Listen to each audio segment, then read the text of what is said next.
ইন্দ্র হই অধিপতি স্বর্গ রাজ্য বিধাতারে সৃজন করি দেবতা সকল অর্পণ করিলে স্বর্গ রক্ষার ভার অমৃত পান করি অমরত্ব দুর্যোগী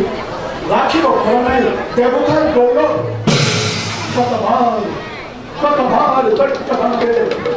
পরাস্ত করিয়ে আমাকে খেয়েই দেখি দেবতার জীবন